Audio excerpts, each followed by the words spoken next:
Hello, I am Daisy, your hostess. I want to wish my family, friends, and subscribers a warm welcome back. If you are new to my channel and found me at this video, glad you found me. If you like esoteric kaleidoscopes, well, you may have just found it here in my channel. In one of my offline readings, researching Kabbalah, I ran into a character by the name of Melchizedek. I wanted to find out more about him, but it seemed that he disappeared on me before I could learn more. I must say, I'm not a theologist nor a Bible scholar, and my interest in knowing more is from the point of human curiosity, and that is how I ran into this book titled Melchizedek, or The Secret Doctrine of the Bible, by J.C. Grumbine, published in 1919. It is in the public domain. I'm going to provide my intro to the book, so feel free to jump right to the reading. I've left a jump link and also a bunch of links from my research for your perusal in the description of this video. The author suggests that the human origin and its beginning, our birth, is being kept secret or concealed in the parabolical language we find in the Bible, and that modern science has yet to furnish the key either to unlock the mystery or explain it. I would tend to agree with the latter, as I am delighted in bringing to the channel stories of creation in whichever fashion I can find it and from various cultures, whether it be in poetry, philosophy, religion, or science. It's interesting that Grumbine mentions secret doctrine in the Bible. Did you know there was a secret doctrine in there? Totally in plain sight, yet shrouded in parables, symbols, myths, and Kabbalah in its original meaning, referring to those mystical writings that require interpretation. If only we could cultivate the inner sense of the meanings. I also want to take a minute and thank Mr. Nixon, a visitor here to the channel, who introduced me to Pardes, which is an acronym for a system used by Jewish biblical scholars to interpret the Torah using various approaches from literal meaning, allegorical, metaphorical, and mystical, which could equal to spending a lot more time with a paragraph or two. Yet, this type of exploration with these ancient texts seem to lead to deeper levels of understanding, if you are patient with it. Now, going back to Melchizedek, try looking for him outside of the biblical text, and I had no luck finding him. In the Bible, Melchizedek is introduced as a mysterious figure who is both a king of Salem and a priest of God Most High, appearing in Genesis 14. He blesses Abraham and receives a tithe from him after Abraham's victory over Chedorlaomer. His priesthood is mentioned also in Psalm 110 and Hebrews 7. In the book of Hebrews 7, verse 3, it is stated that he was without father, without mother, without genealogy. This means the Bible provides no information about his parents or ancestry. Some interpretations suggest that this might be a literary device to highlight his unique priestly role, while others might refer to focusing on him as a divine or supernatural figure. Some Jewish scholars say that he was the son of Shem, Noah's son, while in the apocryphal text of Enoch 2, he's described as being born from the corpse of a woman named Sothanim. Also, according to historians, it appears that scholars debate regarding Melchizedek, as there are no explicit historical records of kings of Jerusalem during Abraham's time outside of the Bible. It is in the Bible that Melchizedek is mentioned both king of Salem, which was an early name for Jerusalem, and as a priest.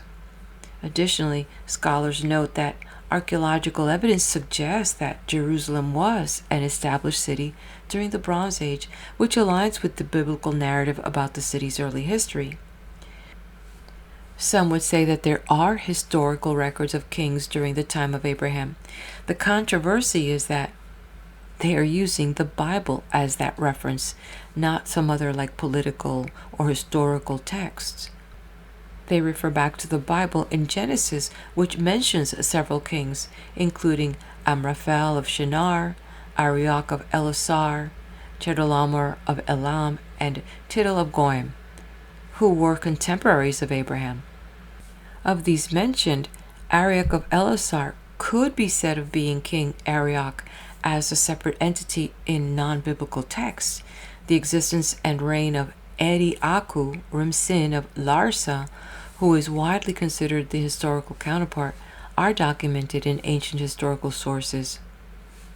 Could it be possible that these kings existed and that the names are somewhat off? I don't know. What do you think? Based on biblical accounts, Abraham is generally understood to have lived around 2000 to 1900 BC. And I bring this up because it gives a time period for when Melchizedek was said to be around, since according to the biblical narrative, he met with Abraham and blessed him. So another note to share with you is that the Kingdom of Jerusalem was established in 1099. After the First Crusade, when European knights captured Jerusalem from Muslim control, it became the most prominent of the Crusader states, serving as a stronghold of Western Christendom in the Middle East. And I point out that many argue, while no one has not found a non-biblical text or inscription naming Abraham, the archaeological world made a discovery revealing evidence of advanced civilizations, military campaigns, and destruction during the time frame, with revealing numbers and orders and names of the cities of the plain of the Middle Bronze Age, circa 2000 to 1750 BC, when the events of Genesis 14 are traditionally placed, which is the account of the raid of the kings of the East upon a rebellious coalition of kings from the cities of the plain. We're going to take a detour and look into this word for a minute. I looked up the etymology for Jerusalem.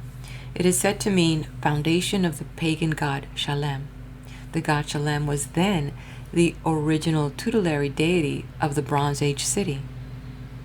Shalem is a term found in the Bible that has been the subject of various interpretations and discussions among scholars and theologians. It is often associated with the city of Salem, which is traditionally linked to Jerusalem.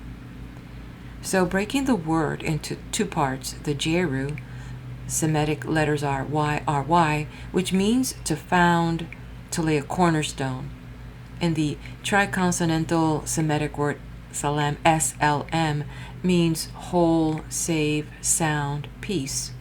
Keep in mind when reading ancient texts, whether it be ancient poetry, myth, or religious texts, many times a name or word may come to mean more than just the literal sense, which would lay the foundation for hidden messages or meanings, such as in parables. Now going back to the word Shalem, it appears in the context of biblical narratives that emphasize theme of peace, righteousness, and divine encounter. This knowledge now provides us more ways to understand the text when we come across it, which is what this book is about, as it states in the title, or the Secret Doctrine of the Bible. Now, here we are with another door to open. Who is this pagan god Shalem? And remember, we are here now because we wanted to know who this Melchizedek was.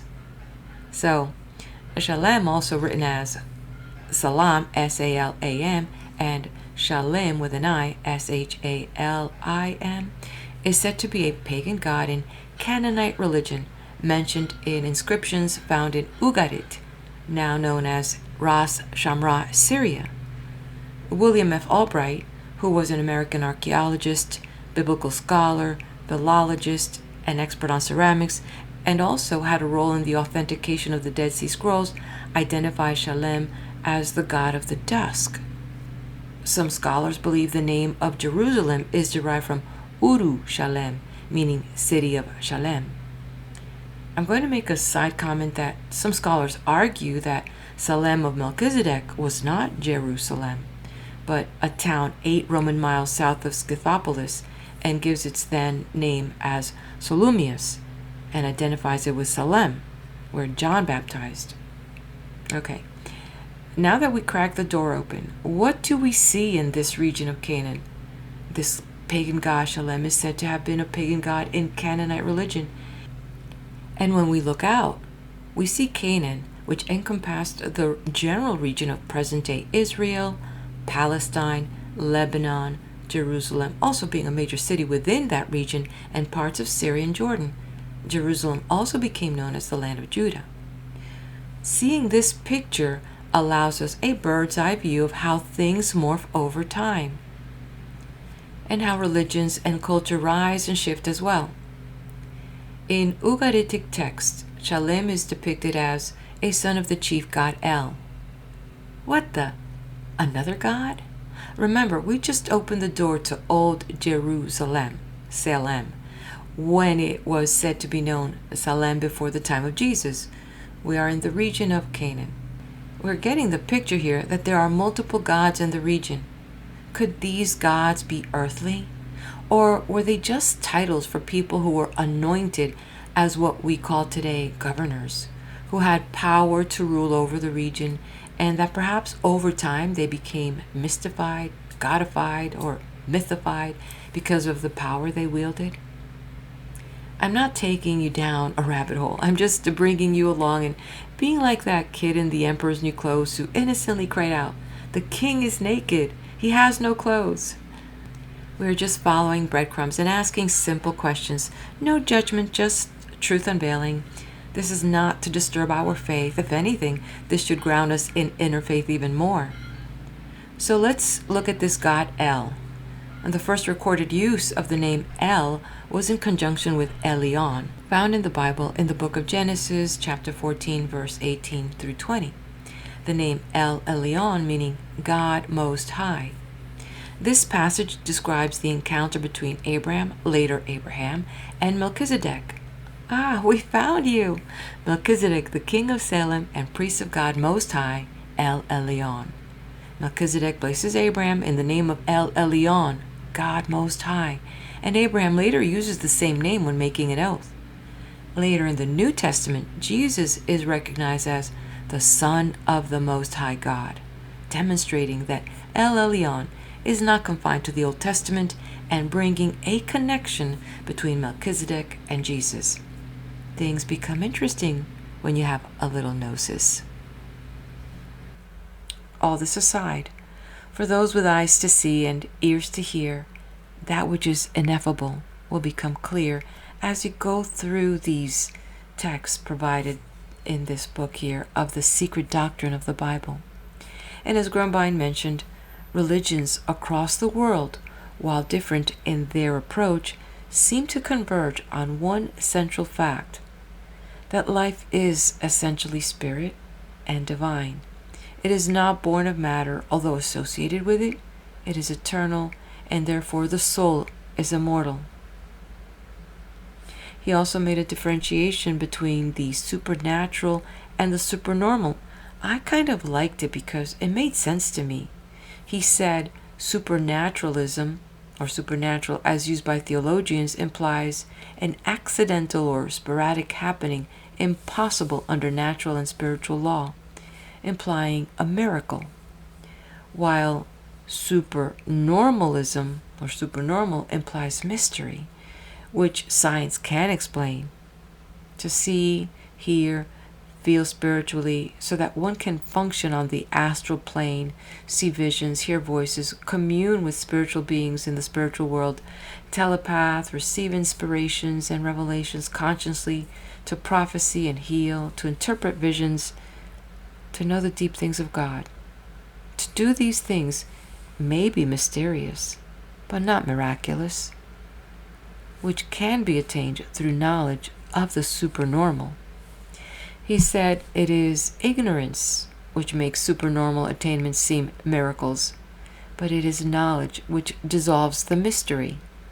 So perhaps there is a certain group of people that don't want the mysteries to be revealed, because if there is no mystery, then what does it mean? No control, no superstition, no fear, or that there is no wonder, nothing to marvel at? that by revealing the mysteries which has been shrouded with fantasy in parables and myths and symbols, these things have furnished the true foundation on which mysticism or divine realization are founded, and which are the connecting link between morals, revelation, the lost key, man and God. And for those who are on the path to enlightenment and are seeking wisdom through the Bible, the secret doctrine may reveal itself. But first, one must be aware that divine law is already established on all planes of life, and our attainments and obtainments results from strict compliance established by the law. Such is the relationship between causes and effects, each soul reaping whatever it sows. And what could it mean to understand the Christ psychology? Not in the context of Jesus, but more so in the message that Jesus shared when he said, "Truly, truly, I say to you, whoever believes in me will also do the works that I do, and greater works than these will he do."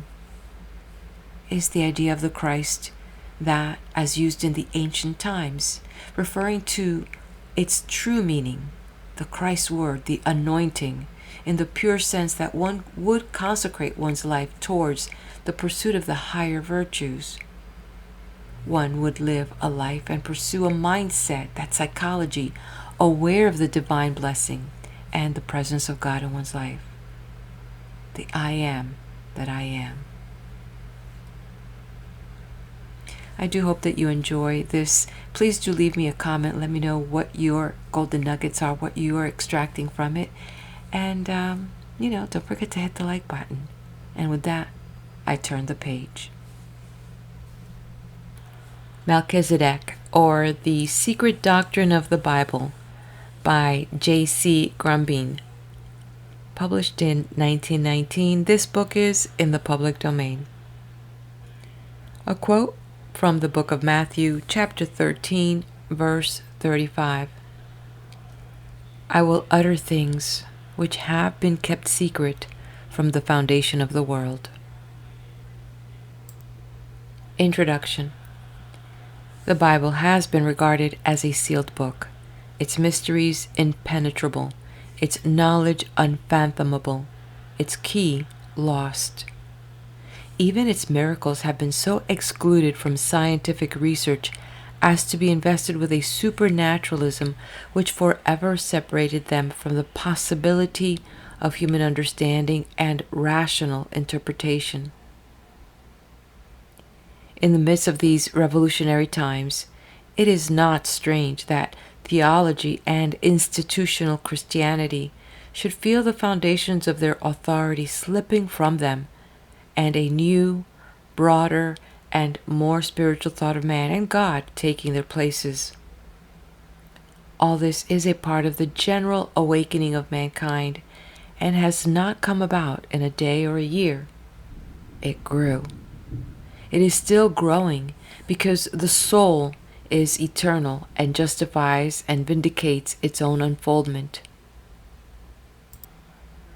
Some see in this new birth of man that annihilation of church and state, but others who are more informed and illumined realized that the chaff and dross of error are being separated from the wheat and gold of truth, and that only the best and that which is for the highest good of mankind will remain.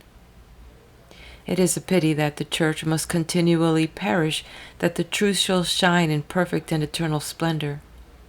Would that the church could the light of the divine truth so shine that creeds, theologies, and ritual might be revised to meet the present and progressive needs of the human soul. Religion does not depend for its existence upon the church, but the church depends upon religion. The moral and spiritual teachings of the Bible are revelations only insofar as they agree with truth, and truth alone determines the spiritual substance of revelation. The church will not wholly pass away.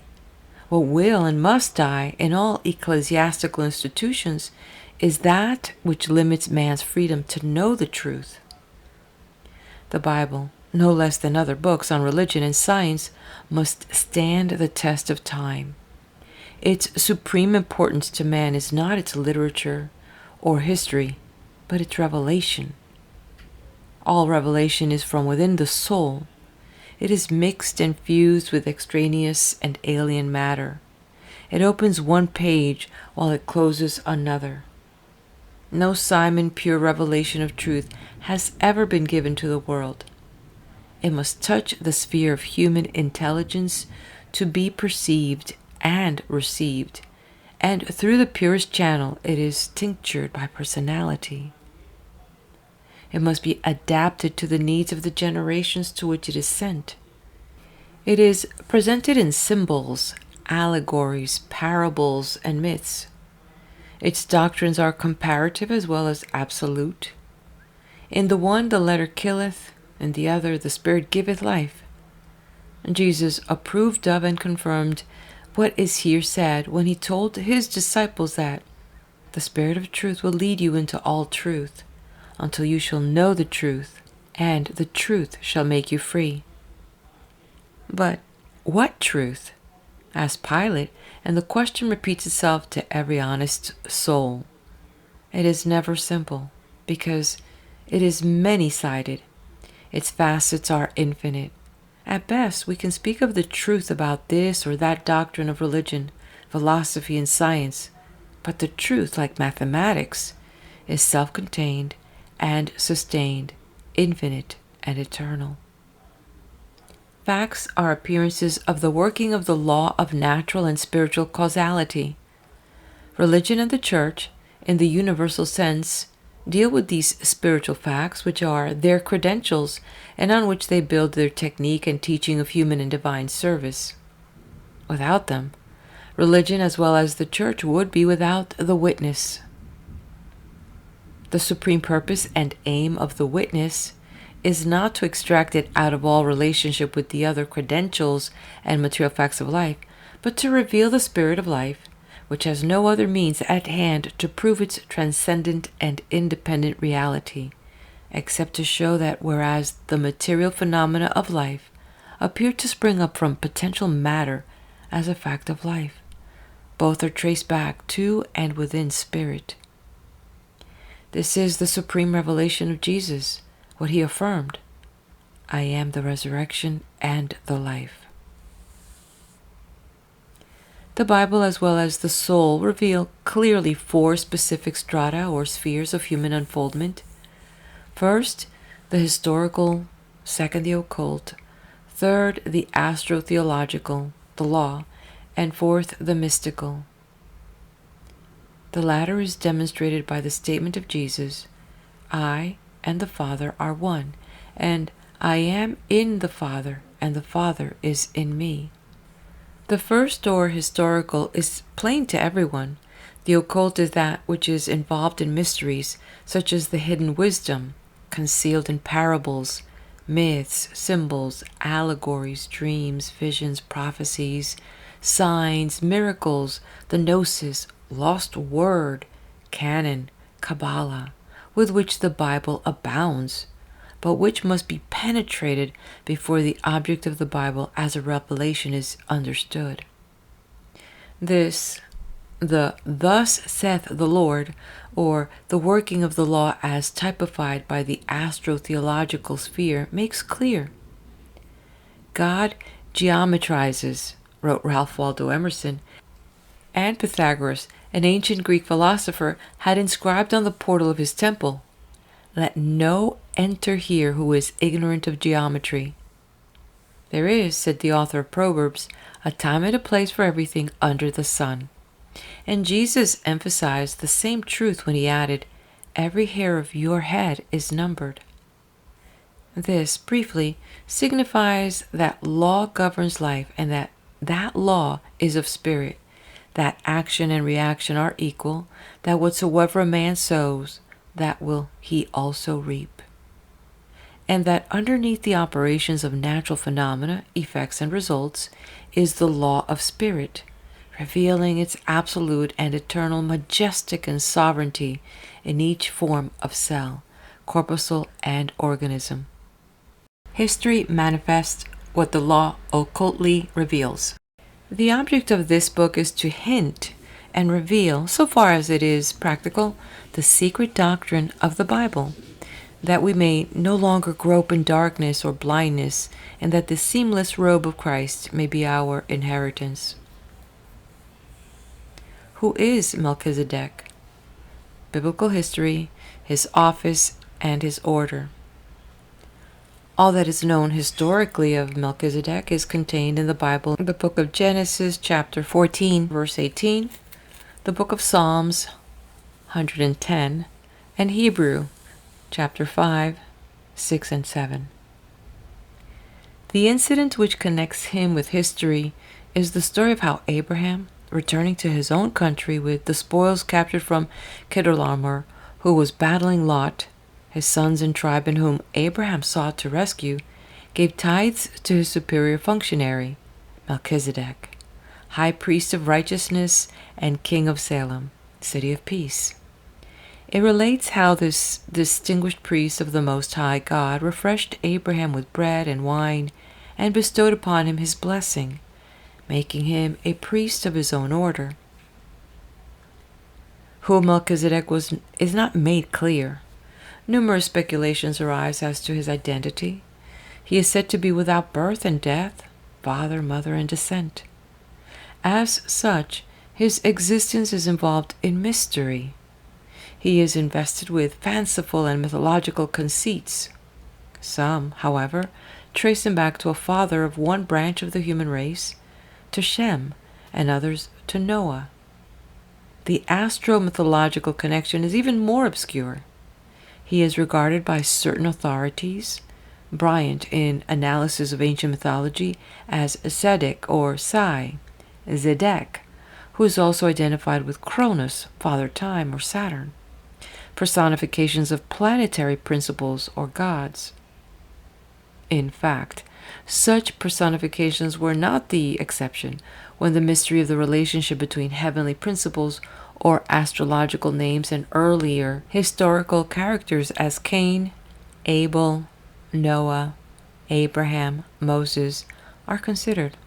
For instance, Abram or Abraham could easily be translated in the two derivatives Ab and Ram, or Abram meaning from right ascension meridian, AB referring to father as Abba is father, and Brahm or Brahma meaning God, the name of the Hindu deity in the Trinity, of which Shiva and Vishnu are the other two, Brahma being the God above every other God, the absolute, eternal, unchanging one. Gerald Macy, in the Book of Beginnings, Natural Genesis, and Ancient Egypt, the Light of the World, elaborates the source and connection of Egyptian mythology and ritualistic mysteries with Christolatry so that biblical history and New Testament facts can be threshed from the mass of the fictitious, apocryphal, symbological literature which the Bible contains, clearing the way for an ideal, metaphysical, and spiritual interpretation of such assumed historical persons as Melchizedek. Thus, when Melchizedek is likened to the head of the human race, an angel, the Son of God in human form, the Messiah, the potential representative on earth of the Christ, and finally, the Holy Ghost, the student of the secret doctrine must not be swept off his feet by these claims, but must diligently and patiently inquire how and why such claims have been made, and why the name Melchizedek has lain like gold in the riverbed of biblical literature over which the river of life itself has long since ceased to flow. It is true that historical persons have frequently been first canonized and then deified, as it is also true that mythological personifications of natural forces, laws, and phenomena have been reduced to human beings. Osiris and Isis, once Egyptian prince and princesses some thousands of years ago, became, in due course of time, king and queen, and after the lapse of ages, a sun god and a moon god that were actually worshipped in temples dedicated to them. A similar metamorphic change and deification of this sort is expected to be made of the late Mary Baker Eddy, founder of the Christian Science Church.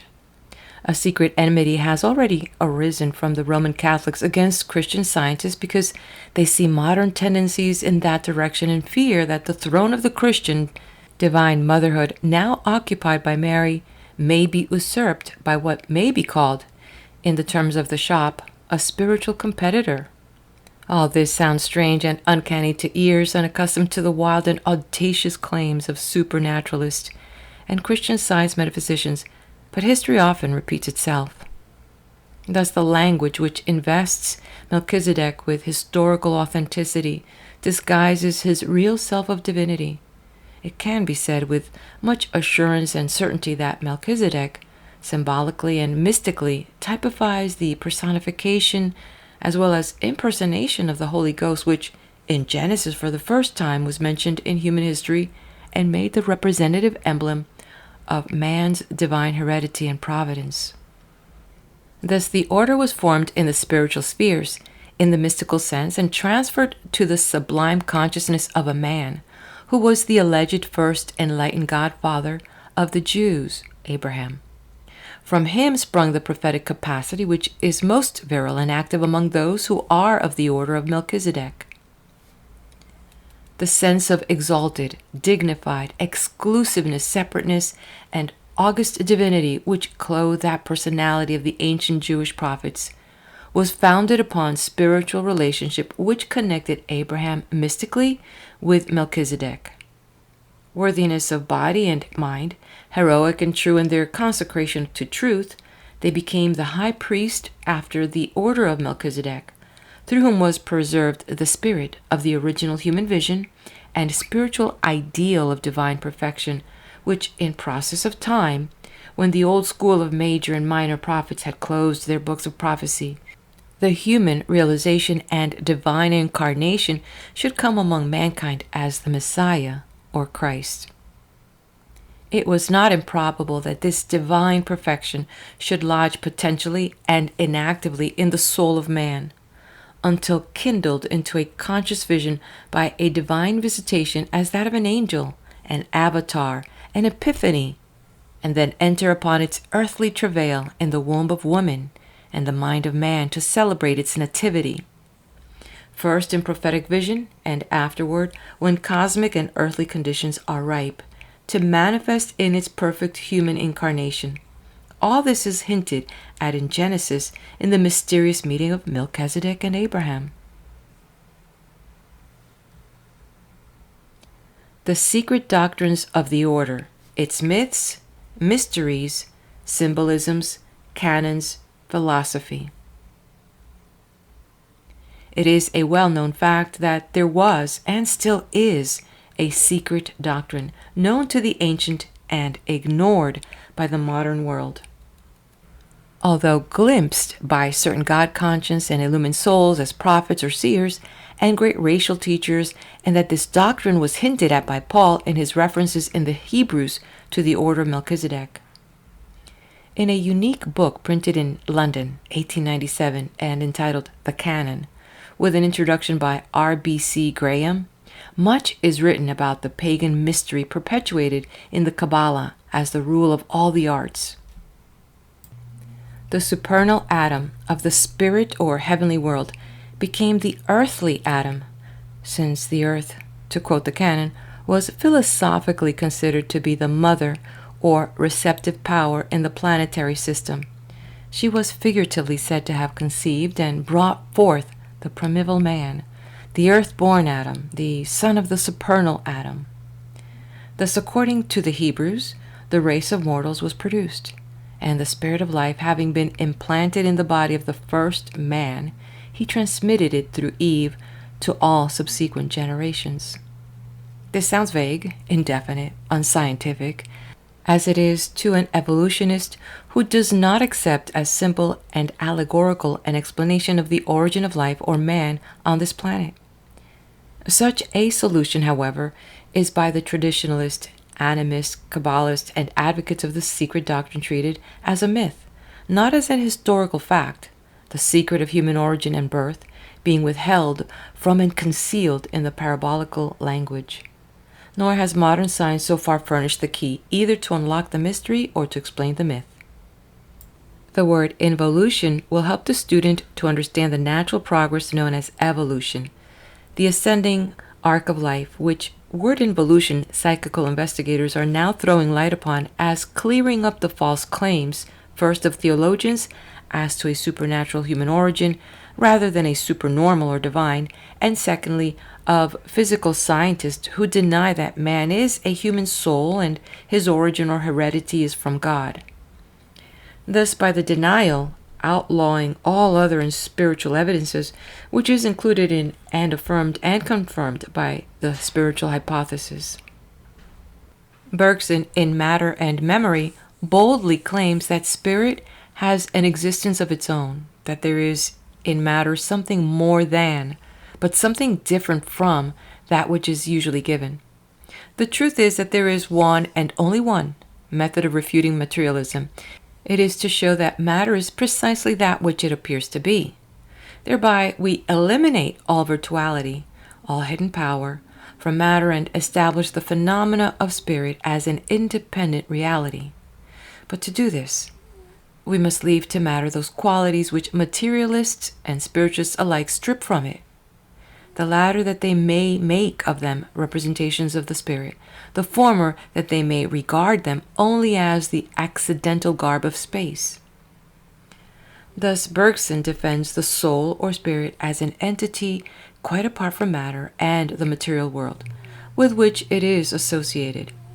However, in the mysterious language of Plato, the soul, in its natural pilgrimage through life, exists in three distinct forms under diverse conditions. The human germ first exists in the body of man, who is the father. In the act of coition, it is transferred to the woman, who is the mother. And in the third form, it is born into the world an independent human body, and as a man or woman, it so remains until death. The first residence of the psychic germ is referred to in Hebrews, chapter 7, verse 9 through 10. Quote, Levi also, who received tithes, paid tithes in Abraham, for he was yet in the loins of his father when Melchizedek met him. The transition from the first residence to the second marks the soul's first death and birth. This is symbolized by the phoenix, rising again after disintegration and dissolution. The phoenix was a sacred Egyptian and Greek mythological bird, like an eagle, fabled as coming out of Arabia every 500 years to Heliopolis, Egypt, the city of the sun, where it burned itself on the altar and rose again from its ashes, young and beautiful. It became a perpetual type of immortality and the resurrection. Of course, the bird and the story is a myth, containing the ancient secret doctrine of the immortality of soul as manifest in human existence, growth, and evolution. The second stage of the soul's existence is when it reaches as germ the womb of the woman, the abode of darkness, Sheol or Hades of the Jews and Greeks. And in the third stage, as it issues from the womb, it has a substantial physical body and so began its life as a man. In this body, the soul was by the ancient teachers conceived as a spark of the divine essence of God, and so, thus endowed with divinity, was capable of transmitting a portion of the soul within him, and being essentially immortal, added a new link in the continuous chain of life, whose beginning was in heaven, Shalem, the city of peace. This briefly was what is known as the Gnosis, or secret doctrine of the soul's birth, existence, and destiny, as taught in the scriptures and imparted to initiates at the celebration of the mysteries. Origen wrote, quote, We hope, after the troubles and struggles which we suffer here, to reach the highest heavens, and receiving agreeably to the teaching of Jesus the fountains of water that spring up into eternal life and being, see John chapter 4, filled with the rivers of knowledge, shall be united with those waters that are said to be above and heavens, and which praise his name. As many of us as praise him shall not be carried about by the revolution of the heaven, reincarnation, but shall ever be engaged in the contemplation of the invisible things. End of quote. In brackets we have Against Celsus, Book 6, Chapter 20. And this was the meaning of the Egyptian, Jewish, and Greek mysteries, tracing all souls back, thread by thread, from son to father, culminating in the earthborn Adam, and finally in the upward swing of the ark. After the downward swing of the arc of the circle had been completed, they hoped and believed that when death came, they would ascend by the seven spirits or angels, the planets, into the firmament to join the choir of the stars whence they issued. End of the brackets. The fall of man, we know, can now be satisfactorily explained, not by the intent or accident of a theological fall or by a doctrine of total depravity, but by a mystical gnosis, scientifically and philosophically explained by the involution of the soul in matter, or by the four verities. Buddha taught that existence is caused by desire. His first verity is pain exists. Second verity, the cause of pain is desire or attachment. Third verity, pain can be ended by nirvana. Fourth verity, the way is shown to nirvana. Of Buddha as applied to the soul's human descent, and ascent as typified in the creation and generation of souls in the first Adam, and by the teachings of Jesus. For it is mystically stated by Paul, as in Adam all die, so in Christ shall all be made alive. The gnosis, or secret doctrine, is the same essentially in all ethnic religions, could we but cultivate the inner sense of the meanings of parables, symbols, myths, and Kabbalah.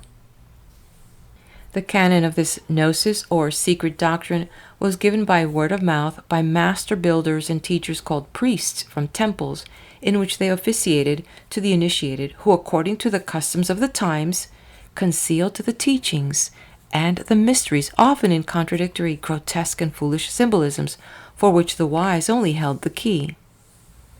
Again, the gnosis was hidden away in the architectural plans of certain monuments, as the pyramid and sphinx, and in temples and cathedrals, as Solomon's temple and the Cathedral of Milan.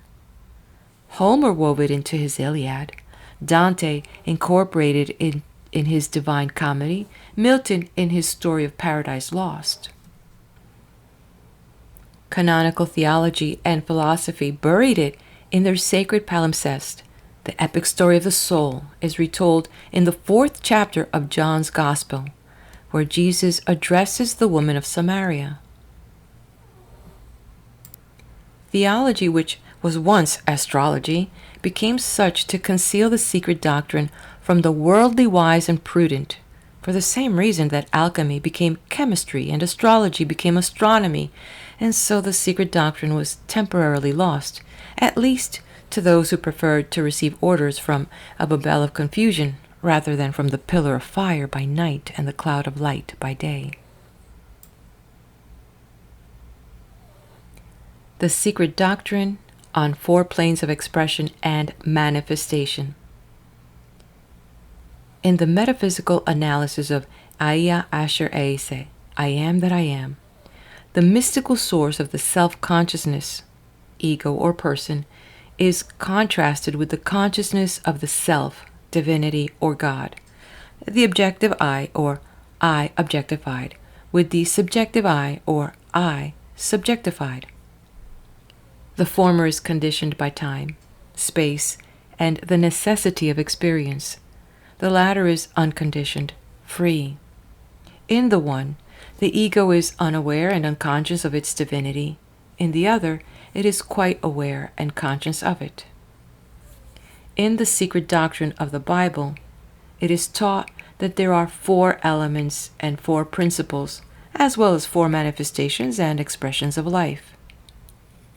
The 4 elements are fire, oxygen, water, hydrogen, air, nitrogen, earth, carbon, necessary to organism or manifestation, and the 4 principles are divine or spiritual, psychic, mental, and physical, necessary to expression.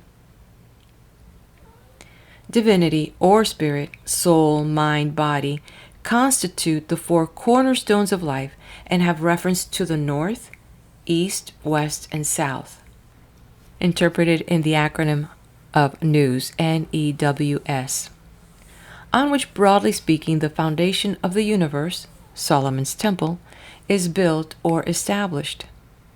This was implied in the plan of Solomon's Temple: the outer court of the Gentiles, physical; the inner court of the Jews, mental; and the holy or holies for the high priest, psychic, where the fourth or divine is realized.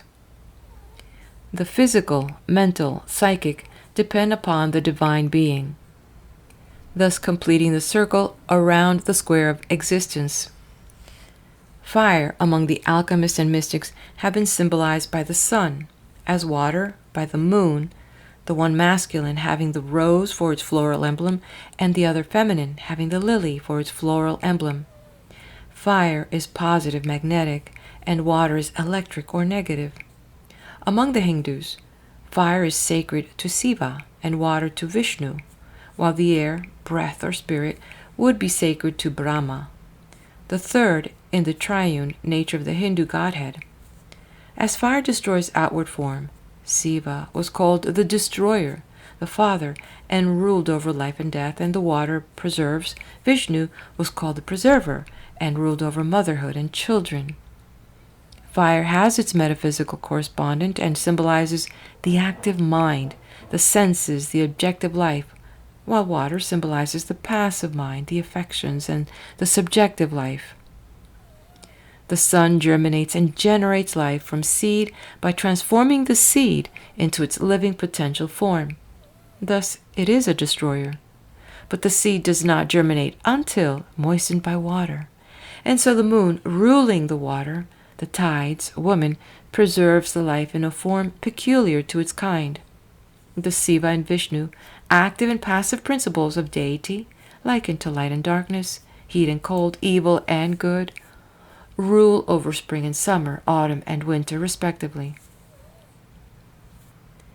Manifestation is outer and physical phenomenon, while expression is inner and mental, psychic and spiritual, noumenon, so that it can be said that the expression of the soul is to the sphere what the manifestation is the plane of life. This must be kept continuously in mind if the student hopes to master the secret doctrine of the Bible. For how will he understand such mystical and occult sayings as this one of Hermes Trismegistus, as it is above, so it is below, or as it is within, so it is without? And whatever exists upon the earth in an earthly form exists in the heavens in a heavenly form. And this profound saying of Iamblichus, the daytime of the body is the nighttime of the soul. The nighttime of the body is the daytime of the soul. Spheres thus reflect their contents and substance on corresponding and kindred planes according to the law of expression and manifestation. Gerald Macy thought that this correspondence was comprehended by the law of dissimilitude. The soul, in fact, all life, essentially spirit, functions on the four planes and in the four spheres, designated by the words physical, mental, psychical, and spiritual, and is of one essence in all forms of expression and manifestation. The soul or spirit does not create matter, but uses it. It vitalizes cells, attracts and arranges atoms, determines and disposes of the quality of the physical substance, and by its thought, feeling, and character builds and destroys, forms and transforms its body into the images, subjects, and objects it loves. Thus the physical body and the human personality are related integrally to the psychic, spiritual, and divine entity. Entity is here employed to include one's divinity. It is a well-known and established teaching in the secret doctrine of the Bible that the ladder on which Jacob, the soul expressing itself, saw angels ascending and descending is none other than the expression of the technique or secret doctrine applied to the soul's own powers or spiritual faculties, which, transcending the sphere and limitations of the senses and faculties of the natural man, afford a means of escape from time and space and the obsessions of the human brain to bask in the infinitude of eternity, where time is no more, and where the soul itself is free to live untrammeled by the flesh. Abraham, on the plains of Mamre, realizes that the soul is never born and never dies. This followed his initiation into the order of Melchizedek, who honored him by placing upon his shoulders the mantle of authority, the symbol of his illumined consciousness, and so made him a high priest of spiritual revelation. Jacob symbolizes the soul in the act of expressing as well as unfolding itself, while Isaac is the symbol of all personal and physical sacrifices which each one of us will make, who aspires to be a high priest of the order of Melchizedek, or who, having obtained membership, is now serving at the altar of truth and helping others to do the same. And now it is strange that the meaning of the word miracle should have been confused and mixed with the word supernatural, for the two words became meaningless in the human psychology. What the soul cannot do, and God can, make the soul's efforts seem helpless and hopeless. But when the soul's divinity is involved in God, both being of one essence, will, intelligence, and life, the words miracle and supernatural become intelligible in the supreme divine results which are attained by supreme divine efforts, the divinity of the soul expressing its divine attributes as omnipresence, omnipotence, omniscience, and perfect love, attributes which are potential qualities of the soul and demonstrable on the four planes of expression. If supernaturalism suggests the idea of deus ex machina, a deity outside machine, and the word miracle, and act of such a deity, then the idea is unnatural and erroneous. If, on the other hand, the soul can and does express its divinity, so that it sees, hears, and feels beyond the power, law, and limitation of the senses, these results are not to be accepted as supernatural. However, they are to be classified as supernormal, above the normal, and are not miracles. A miracle is an act or result which takes place by the suspension of natural law, by the direct fiat, God, because they occur under divine law.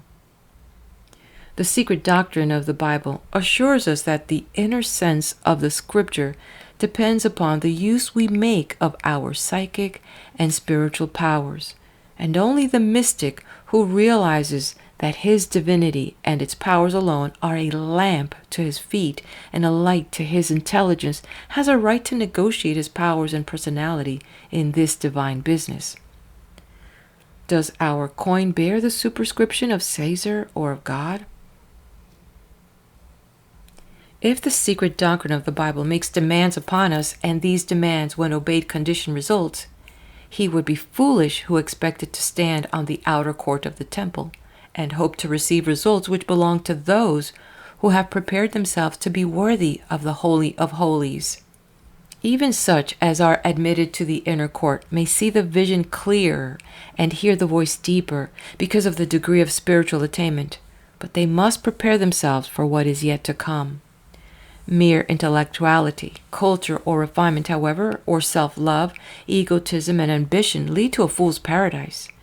And yet without intellectuality, culture, and refinement, a student cannot attain nor master the secret doctrine.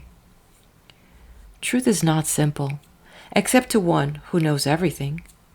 The more we know, the more we confess how little we know. How silly to think that truth can be known in one short life. What Sir Isaac Newton said is true of all learned men. I seem to have picked up but a few shells along the seashore. The great ocean of truth still lies infinite before me. So, as we overcome human nature on the physical plane, having learned the folly or evil of self-indulgence, by self-mastery and the enlightenment of our senses, we pass from the outer court, earth plane, of the Gentiles and the uninitiated to the inner court of those who have learned their first lessons. Here the mental, water, and psychic air planes engage our earnest and patient attention. Some study the connection, relation, and correspondence between the psychical and mental planes a long time before they realize that in order to make supernormalism a beneficent power, each supernormal faculty, as well as the will, must be consciously under control of one's divinity. To indulge supernormalism for itself alone is as dangerous and reactionary as to indulge one's senses. Obsessions must yield to self-possession, outward attractions to one's personal choice of divine freedom, sovereignty, and no one can be a master who allows self-interest, curiosity, or self-indulgence to control his thought or action. The impersonal enjoyment of the spiritual life will guard and protect one from the blind alleys and temptations which lead to darkness and misery. Among those who have been delegated the called, few are chosen to become the disciples, to say naught of becoming the perpetual high priest after the order of Melchizedek. If the soul must be born of water, mind, and fire, spirit, the physical man, generation, vitality, becomes transmuted into the divine man, regeneration, life. The active physical, now passive, becomes the passive spiritual, so that the physical is transformed by the spiritual, now active. This is the secret doctrine of the Bible concerning the spiritual birth, which Nicodemus, as a materialist, could not grasp. John, the beloved disciple, understood because in his gospel he taught the secret doctrine, announcing the same to the initiates in the very first chapter. It is the Logos which, when received from the Illuminate, qualified one to be of the order of Melchizedek. The Christ psychology and Christian mysticism.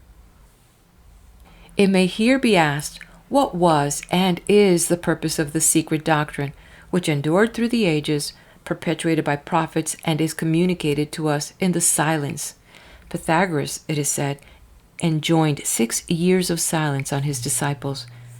To be a mystic, one must learn how to seal eyes, ears, and lips to what is seen, heard, and spoken.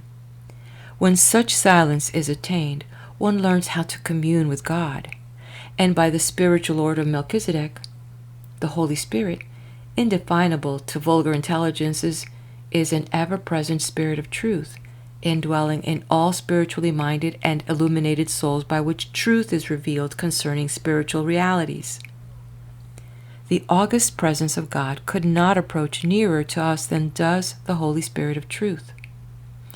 There is, however, a divine technique which is concealed and revealed in the Bible, called the Christ psychology, which Jesus taught in the parables of the 5 talents and the 5 wise virgins, and which Paul hinted at in the book of Corinthians chapter 11, verse 15. Obscure and veiled as their textual meanings are, the secret doctrine expounds their hidden meaning in unmistakable clearness. Divinity, central in the soul, can illuminate the mind and life, enlighten the senses, add a divine range to sight and hearing, and so permeate the soul with its radiant and pure light as to transform ecce homo, lo the human, at once into ecce Deus, lo the God. This is to be accepted, not only theoretically, but can be spiritually demonstrated. Biblical and secular credentials can be cited in proof of this. Religions, among all the nations of the world, articulate one central fact, that life is essentially spirit and divine. It is not born of matter, although associated with it. It is eternal, and therefore the soul is immortal. This is the ever-recurring theme of pure Christianity. I am the resurrection and the life.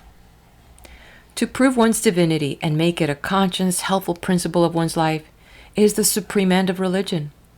All its prophets declared this message. The martyrs died for it. And yet, today, a false metaphysics and theology, advocated in part by the Christian Church, has made the spiritual fact of the survival of the personality after death and the innate potential divinity of the soul a gift of God to the few, a miracle of salvation, and not the greater fact of universal, human, divine life, which death cannot affect nor destroy. In metaphysics and Christian Science, God has been hitched to business, as though any kind of ill-begotten prosperity is of His will and providence. And yet, it is a well-known fact that Jesus chose to be poor in worldly goods, that He might devote His entire time to divine service, and that He might be rich in godliness and toward God. In short, that he might not be influenced or obsessed by riches as might follow if worldly ambition or attachment controlled him. Any sophist that makes God, who is no respecter of persons, favor one class whom he blesses with wealth and disfavor another class whom he curses with poverty, has an effete tribal conception of God. Money, prosperity, wealth, and their opposites are largely matters of our desires. Labor and ingenuity and the scriptural justification of the prosperity of the righteousness is, in fact, that they employ righteous business methods to obtain, accumulate, and spend riches. The rich are not rich or prosperous because only of their righteousness, nor the poor poor because only of their wickedness, but because the business of acquiring wealth, even as a gift, demands us certain social and economic qualities, which, if we obey or disobey, produce certain results. This is endorsed by Jesus, who gave a luminous exposition of it in the parable of the 5 talents, when he emphasized the law of thrift and work in the accumulation of money. 5 talents employed, bringing 5 more, and actually condemned the man who his 1 talent in a napkin in the earth, and as a result of his indolence and stupidity, he had even that 1 taken from him. No one denies that justice, kindness, fair dealing, right thinking are a part of the business of becoming prosperous, but one may be all this, and if trusting only in God and seldom or never working to be prosperous, expecting prosperity to become miraculously as a result of his trust, he will remain where he is the rest of his natural life. Not a few imagine that righteousness is a sort of hocus pocus or magic by which one is favored and blessed, and another dishonored and afflicted. As it is with a seed before and after it is put into the good soil, so it is with our ideals, desires, thoughts. God helps us through conditions. He helps those who help themselves. And no sophistry is more heretical of truth, more insidious and deadly in our lives than the assumption that God is a respecter of persons and not a respecter of the divine law, that he can and does favor one class who disobey the law in practice and disfavors another class who obey it in theory only. Mere affirmations, vain repetitions, ecstatic phrasing of texts, which are not put into practice, count for nothing. The secret doctrine, first of all, establishes the reign of law on all planes of life, and our attainments and obtainments result from strict compliance with spiritual and scientific conditions. The book from Corinthians, chapter 2, verse 14. The natural man receiveth not the things which are of the Spirit of God, for they are foolishness to him, neither can he know them, for they are spiritually discerned. Established by the law. Indeed, such is the relationship between causes and effects, and their resultant causes and effects, that the law of justice is not mocked, each soul reaping whatever it sows, not in the sense of rewards or punishments, but only in the deeper sense of spiritual and natural consequences. The Christ psychology begins with the divine and ends with the human order of will, intelligence, feeling, and life. God's will is expressed in the universe as law, not caprice, order, not chaos, intelligence, not chance or accidents, love, not hate, life, not death. And the use we make of our willing, thinking, and feeling as each one wills, thinks, and feels is registered in the character of his life. Thus the law not only governs and finds its supreme justification in one's divinity, whence it originates, but in humanity, not only in the spiritual, but the natural world. For our divinity is in our humanity, and the character of humanity is a negative or positive result of the expression of our divinity. It is the same law governing the divine and natural man in the spiritual and natural world. The Christ psychology, which differs in name only from the new psychology, hypothecates divinity as the fundamental key to the solution of the problems of man's life. It builds its technique and spiritual facts and knowledge. it proves its proposition by supersensuous or spiritual evidences. These evidences to the natural man, who has not yet been enlightened or initiated into spiritual mysteries, are foolishness. But facts are stubborn things and persist until properly tabulated in the category of spiritual realities. The mystical and scientific connection between humanity and divinity is established by the new and Christ psychology. Christ is the word employed to express psychological facts and processes which prove the soul to be potentially immortal and divine. Supernormalism defines the scientific, psychic operations, faculties, and results when one functions on the subjective or spiritual side of his nature. But only when such functioning is dedicated to divine and unselfish ends can it be qualified as the application of the philosophy of the Christ psychology. Supernormal psychology is fully and exhaustively explained in the work by the author on the new psychology, and one should study and master it to get an intelligent conception of the scope of this branch of the Christ psychology, as it explains spiritual facts which transcend the power of the normal senses and faculties to apprehend or explain. While these facts can be detached from physical causes and laws, they are nonetheless associated with them by causes which govern and interpenetrate them, as the ether and fourth dimension interpenetrate matter and its three dimensions in time and space. What is needed by the soul is the mystical vision, which centralized within the soul, where the Spirit of God and our spirit become, as it were, fused into one and the same life and consciousness, reveals the unmistakable difference between the objective power and life of man and the same power and life when governed by and proceeding from his divinity. The Secret Doctrine affords a near vision and realization of the essential self, one's divinity, mystically uniting the soul to God, the supreme and absolute intelligence, where what is lawfully fixed as matter in time and space, but lawfully free in spirit, can be transformed and made to manifest the higher, more sublime uses of the divine will and power, coordinating with the lower mental faculties and powers to reveal the occult and divine ends, which the physical and chemical laws of matter subserve. This explains how the alleged miracles and supernaturalism of the Bible are not suspensions of natural law, nor violations of the divine principles, but the clear and undeniable evidences of law under the soul's own divine sovereignty. Such mystical communion between one's higher self, ego, is the personal I.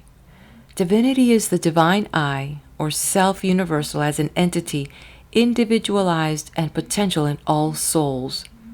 The personality is the ego objectified in the natural man, or subjectified in the spiritual man.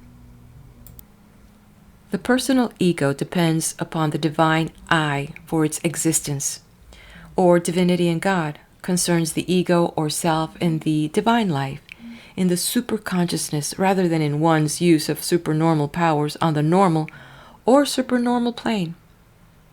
Mystical experiences must be and are universal and unique. Many have enjoyed them, especially prophets, mystics, philosophers, poets, avatars, great teachers. These experiences are called religious because they concern the divine life in God, but they should never be confused with merely supernormal experiences.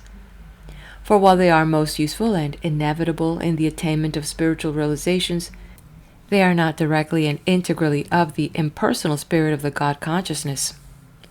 Such experiences are individual and concrete, inasmuch as they relate both to divine guidance and human needs, but they are distinctly mystical, as was the vision of the Christ to Paul, while he was on the road to Damascus.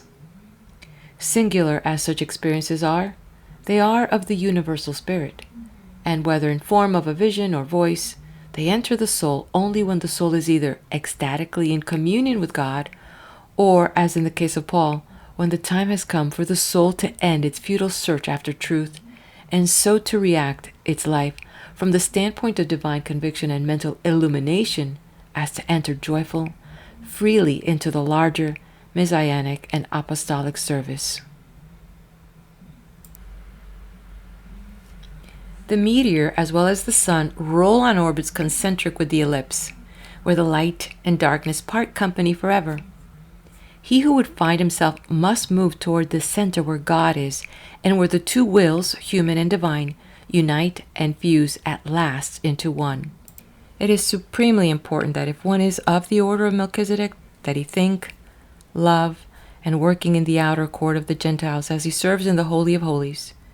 One light, that of divinity, burns in singular purity in whatever he does and wherever he is. It is not astonishing, therefore, that the word mystery and mysticism should be derived from the same root. He who incredulously and blindly permits the ego to function on only the sensuous, objective plane of consciousness, ignorantly inhibiting the soul's interior, larger and deeper expression of life and power in the sphere of its supersensuous, transcendent, subjective, and subliminal consciousness, of course, will deny the reality of spiritual and mystical experiences.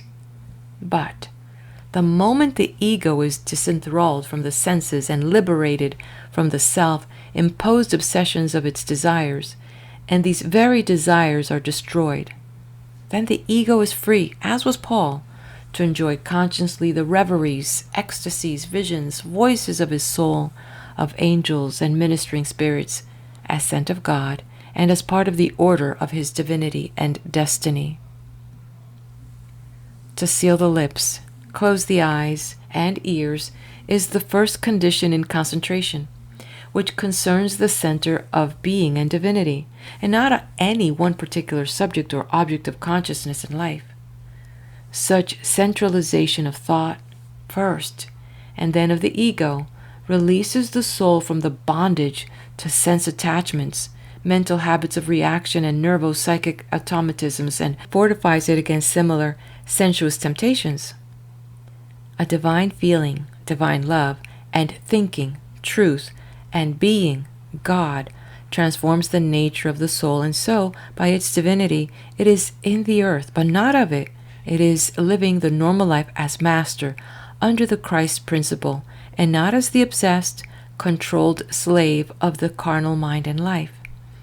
To this end, the Christ psychology leads, and as it leads the soul, the mystic union between man and God is established. The key, how applied, divine realization and illumination. Mysticism leads to divine realization and illumination. Its supreme purpose is to clear the consciousness of all veils, shadows, mist, obsessions, inhibitions, habits, prejudices, objective and subjective obstructions which deflect but do not reflect divinity. A realization of one's own divinity is tantamount to the attainment of God consciousness, which is known and defined by Eastern mystics as the superconsciousness, because it is paramount to all other forms of it. The secret doctrine would not be either secret or sacred were it to divulge knowledge which could avail the charlatan or the magician. Therein lie its safeguard and peculiarity. The knowledge it reveals is supernormalism plus mysticism. A free use of supernormal powers employed by personal or selfish purposes is possible and practical, but it leads to the blind alleys of spiritual occultation. Such use of our powers is discouraged, if for no other reason than that it frequently leads to dementia. Persons, not students, who defy scientific and divine warnings of seers, psychological experts and teachers of mysticism, and refuse to obey conditions, rushing in where angels do tread, have no one to blame but themselves for the disasters which overtake them. The secret doctrine is exact and severe in demanding the spiritual life as of paramount importance among students of occult science, experimenters, demonstrators.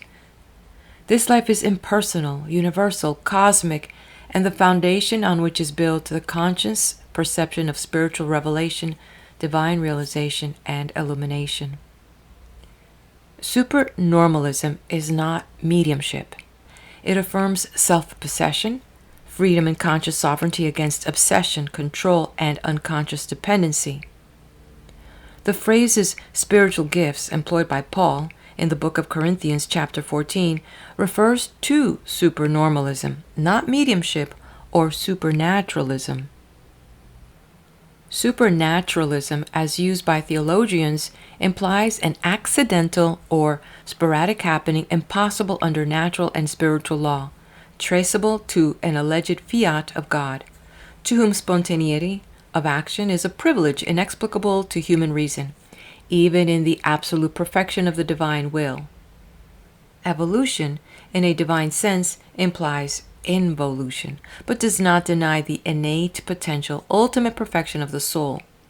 Creation suggests recreation as generation, regeneration, and death, the resurrection.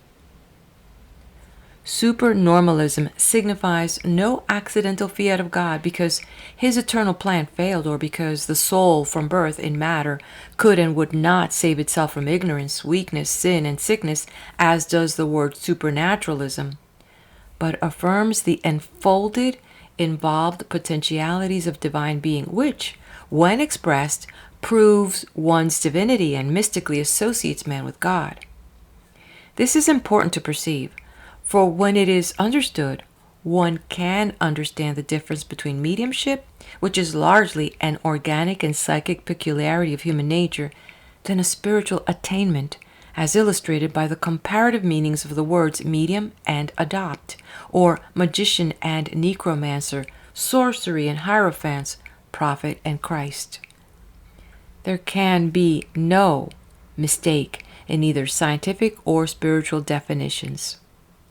The impersonal, divine use of powers, whether normal or supernormal, makes the degree of difference between the one set of words and the other, which the word supernaturalism does not convey except to make confusion more confounded. Supernaturalism implies miracle, while supernormalism implies mystery, which science can explain.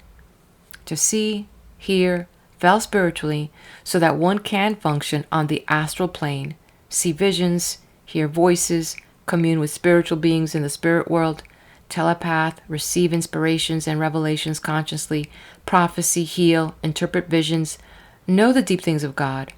To do these things may be mysterious, but not miraculous, which a knowledge of supernormalism will readily explain. So that it is ignorance which makes supernormal attainments seem miracles, but it is knowledge which dissolves the mystery. The connecting link between man and God, morals and revelation, the lost key, the stone which the builders rejected, metaphysically conceived, the psychology which was the lost word and discovered Kabbalistically, mixed with chimera, fantasy, parables, myths, symbols, conceits of all kinds, is supernormalism, which furnishes the true foundation on which mysticism or divine realization are founded. This, the secret doctrine of the Bible, recovers and restates in intelligible language, so that no one need grope any more in darkness or ignorance. For full and detailed instruction, study the system of philosophy concerning divinity.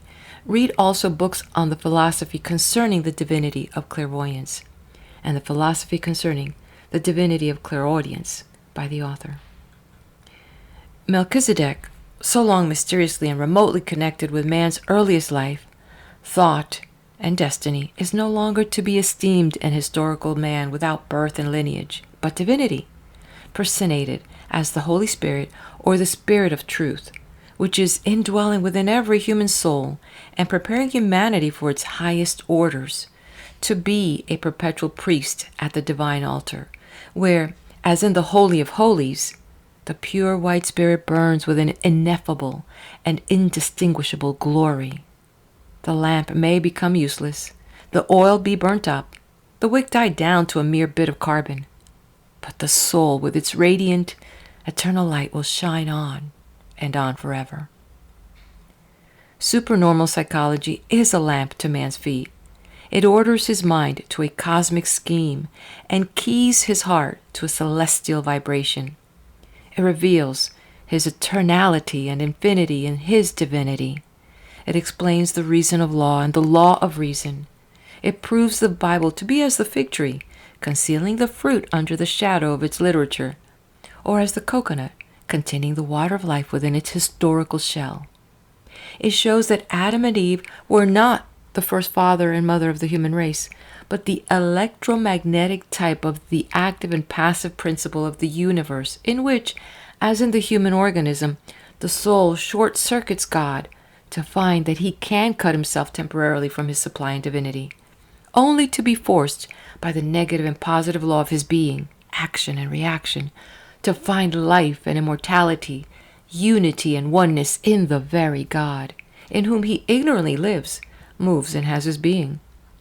This is the science of eternal life. Mere existence is nothing. Divine realization is everything.